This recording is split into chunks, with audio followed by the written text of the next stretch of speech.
नहमदुहु व नस्सली व नस्सलिमु अला रसूलिहिल करीम। जुमला उलमा अहले सुन्नत अइम्मा मसाजिद बिरादरान मिल्लत इस्लामिया, अस्सलामु अलैकुम व रहमतुल्लाहि व बरकातुहू। फ़कीर मोहम्मद शहरियार रज़ा क़ादरी पूर्णिया बिहार से अर्ज़ कर रहा हूँ कि अभी एक हफ़्ता पहले मेरी तकरीर हुई थी बिहार बंगाल के सरहदी इलाके में, जिसमें इस्लाह मुआशरा के उन्वान से गुफ्तगू हो रही थी। दौरान खिताब उलमाए दीन की अहमियत और फजीलत को बताते हुए नौजवान उलमा के लिए कुछ नासिहाना जुमले कि जवानी के दिनों में किस तरीके से रहना चाहिए और मेहनत व मशक्क़त करके दीनी और माली दोनों खुशहाली हासिल करने की कोशिश करनी चाहिए। उसी दौरान सबक़त लिसानी से कुछ जुमले ऐसे निकल गए हैं जिसके ताल्लुक़ से उलमा कराम और अइम्मा मसाजिद में बिलखुसूस काफ़ी नाराज़गी पाई जा रही है और वो नाराज़गी उनके तबसरों से ज़ाहिर है। तो मुझको ऐसा लग रहा है कि मेरे जुमले से तकलीफ़ पहुंची है और वाकई तकलीफ़ पहुंची है।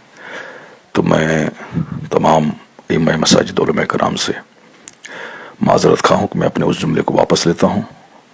अल्लाह करीम की बारगाह में मैं तौबा करता हूँ कि इलाही तो अपने करम से, अपने फजल से मुझे नाज़िबा, गैर मुहज़्ज़ब और ऐसे जुमले जिससे आलिम दीन की तौहीन के पहलू निकलते हों अइम्मा मसाजिद के, उन तमाम जुमलों से मुझे बचने की तौफ़ीक़ अता फरमा और मुझे और सारे उलमा कराम को एक दूसरे की इज़्ज़त करने की तौफ़ीक़ अता फरमा। आमीन। अस्सलामु अलैकुम रहमतुल्लाहि व बरकातुहू। खतरा लगा रहता है। अभी मैं 4-5 दिन पहले बहादुरगंज इलाके में तकरीर कर रहा था। वो तकरीर, जिस तकरीर को लोगों ने वायरल किया और गलतफहमी हुई हमारे साथियों को, उन्होंने उसका बड़ा गलत असर लिया। तो मैंने माजरत कर ली कि ठीक है, अगर हमारे हमारे हमारे हमारे जुमले से तकलीफ पहुंची उस जुमले को मैं वापस लेता हूं। हालांकि मैं कभी कभी तकरीरों में, वो नेट पर मौजूद है मेरी बहुत सारी तकरीरें, कि इमाम की तनख्वाह 25-25 हज़ार रुपये कर दिए जाएँ। एक इंजीनियर की तनख्वाह है, हमारा भांजा कमाता है बेंगलोर में 25,000, वहाँ 2.5-3 लाख भी तनख्वाह है, लेकिन उसका रैंक अलग अलग है। तो 25,000 जनरली इंजीनियर की तनख्वाह होती है प्राइवेट कंपनियों में, और इमाम की तनख्वाह भी 25,000 देने की मैंने तरकीब बताई है लोगों को। अगर मोहल्ले में 100 लोग रहते हैं तो 100 लोग रहते हैं, अगर जो लोग 30-30 हज़ार माहाना कमाते हैं, 1 लाख महीना कमाते हैं, वो सब अपनी 1 लाख आमदनी जिस अल्लाह ने दिया है उसी रब के नाम पे 1,000 रुपये माहाना वो मस्जिद के लिए आप दे दें। जहां 1 लाख हमको मिले अल्लाह ने दिया, हमने 1,000 मस्जिद में दे दिया। अगर 100 की आबादी है बड़े बड़े शहरों में, एक मोहल्ले की 100 लोगों ने 1-1 हज़ार रुपये दिया, मंथ में 1 लाख रुपए हो गए। ये आसानी से 1 लाख कमाने वाले को 1,000 रुपये देना कोई भारी बात नहीं है। 50,000 महीना कमाने वाले को भी दीन की खिदमत के नाम पे 1,000 रुपये देना कोई भारी बात नहीं है। जो बिजनेसमैन हैं, जो डेली 10,000 20,000 कमाते हैं, उनका भी महीने में 1,000 रुपये देना कोई भारी बात नहीं है। अगर 100 आदमी 1-1 हज़ार रुपये दिए तो 1 लाख रुपए हो गए।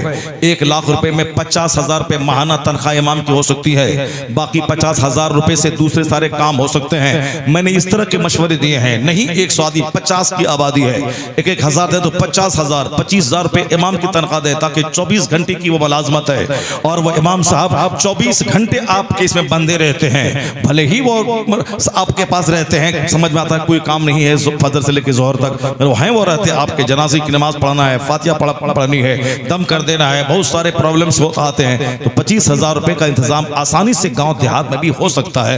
मैंने ये मशवरा कौम को दिया है कि कैसे पैसा कलेक्ट होगा। जुमा के दिन सारे लोग 50 रुपए करके मस्जिद में दें, उससे भी बहुत सारी रकम आ जाएगी, जिससे तनख्वाह देने में आसानी हो जाएगी। मैंने ये सारी तरकीबें बताई है कि अगर इंजीनियर की तनख्वाह 25,000, इमाम की तनख्वाह 25,000 और एक आदमी अपने बेटे को आलिम बनाए कि इंजीनियर बनाए, यहाँ सिर्फ पैसा है, वहाँ पैसा भी है और जन्नत भी है, नमाज भी है मस्जिद में। तो आदमी अपने बेटे को इंजीनियर बाद में बनाएगा और हमारी थोड़ी सी कोशिश से आलिम दीन वह पहले बनाएगा। क्योंकि इंजीनियर बनाया तो 25,000 रुपए कमा के सिर्फ दुनिया कमाएगा, और अगर आलिम बनाया तो 25,000 रुपए भी मिल जाएंगे और नमाजों की पाबंदी के बदले जन्नत भी मिल जाएगी, दुनिया और आखिरत दोनों मिल जाएगी। मैंने इस तरह की मिसालें दी हैं, मशवरे दिए हैं लोगों को। और कहीं मैंने अपने नौजवान साथियों को मशवरा देते हुए कहा, अगर हालात ऐसे नहीं हैं कि लोग आपको 1,50,000 दे सकें तो वहां आप अपने ये जो बदन है जवानी, असल कमाई का दिन है जवानी का। बचपन में तो लोग खेल में गुजार देते हैं, बुढ़ापे में तो 1 दर्जन बीमारी हो जाती है, दांत में, आंख में, पेट में, घुटने में, टखने में बीमारी। बुढ़ापे में लोग पैसे के मोहताज हो जाते हैं दूसरों के सामने कि पैसा दीजिए मुझको, हम दवाई कराएंगे, बेटे पैसा दे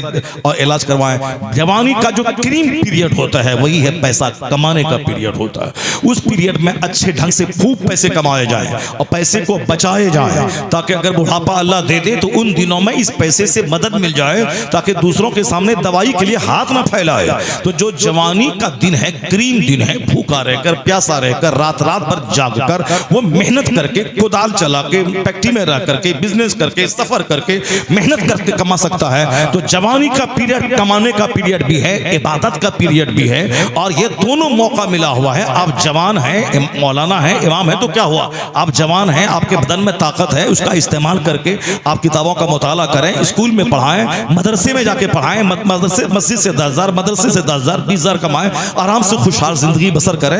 अगर नहीं इस तरह का माहौल है तो फिर आप बिजनेस करें। लोग अब बच्चे इसको बोझ समझते हैं, लेकिन जब आप नमाजों की पाबंदी के साथ आप बिजनेस करेंगे तो लोग बुरा नहीं समझेंगे। बुरा उस वक्त समझते हैं जब आप बिजनेस के चक्कर में नमाज छोड़ने लगे, 5 टाइम में 2 टाइम आने लगे, तब लोग बुरा समझते हैं। अगर 5 टाइम नमाज की पाबंदी मस्जिद में हो, उधर हलाल तरीके से बिजनेस भी हो, तो लोग उसको नहीं बुरा समझते। बुरा वहां के बिजनेस से पढ़ के झूठ बोलने लगा, नमाज छोड़ने लगा, उसको बुरा समझते हैं। तो अब वहां मैंने नौजवान दोस्तों को एक ऐसा मशवरा दिया था, मगर कुछ जुमले उसमें जल्दीबाजी में निकल गए। होता है आदमी, जैसे बहुत सारे जुमले निकल जाते हैं और जज्बात में उस जुमले निकल गए, तो उससे तकलीफ हुई। मैंने उस जुमले से रुजू कर लिया, चलो आपको तकलीफ पहुंची है तो मैं उसको वापस लेता हूं। अल्लाह ताला आलिमों की इज्जत में इजाफा फरमा दे। मगर मेरी सोच ये थी, जो आप समझ रहे हैं, आप समझ गए नहीं मेरी बात, आप समझ, मेरी कहने की सोच ये थी, मेरा ये मशवरा था। मैंने ये कहा, वहां मेरी 2 घंटे की तकरीर हुई। तकरीर सुने, दिल में नोट करें और घर जाएं। पहले नहीं था ये सारा काम, मगर दिल में लोग सुनते थे तो 100 साल तक उस तकरीर को याद रखते थे लोग। हमारे वालिद साहब कहते थे कि 40 साल पहले एक मौलाना आए थे, बड़ा जलसा हुआ था, नाखून काटने का तरीका बताया था। आज तक मुझको वो तरीका याद है। नाखून काटने का तरीका आपको मालूम नहीं होगा, आप उठाए, ब्लेड उठाया, आप काट दिए शुरू।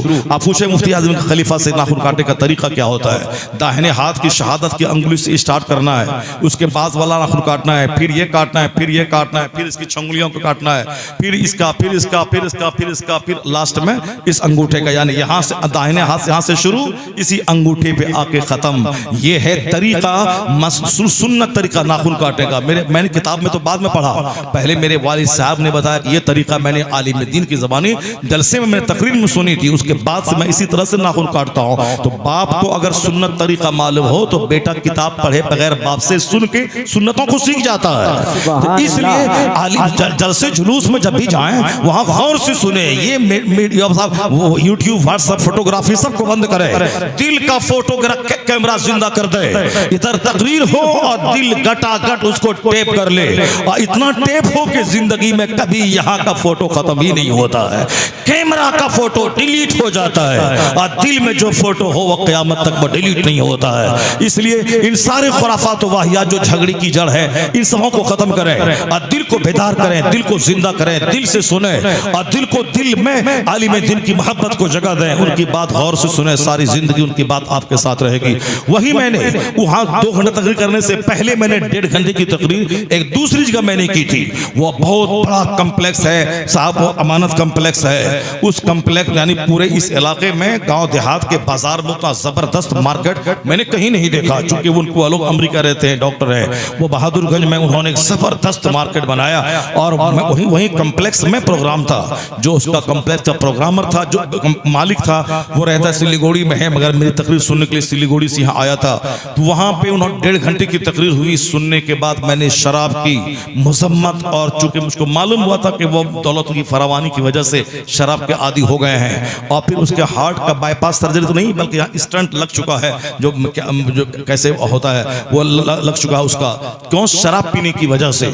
मैंने जब शराब की मजम्मत पे और नमाज की पाबंदी की अहमियत पे मैंने गुफ्तगू की तो वो मेरे पास आया और रोने लगा। कहा फजर की नमाज, फजर से लेके मैं नमाज चालू कर दूंगा और अल्हम्दुलिल्लाह बहुत सारी बुराइयां जो मेरे अंदर थी अल्हम्दुलिल्लाह आज के बाद से मैं सबको मैं छोड़ दूंगा। यानी उन्होंने शराब से भी तौबा किया और फिर नमाज को जो छोड़ता था उससे भी तौबा किया।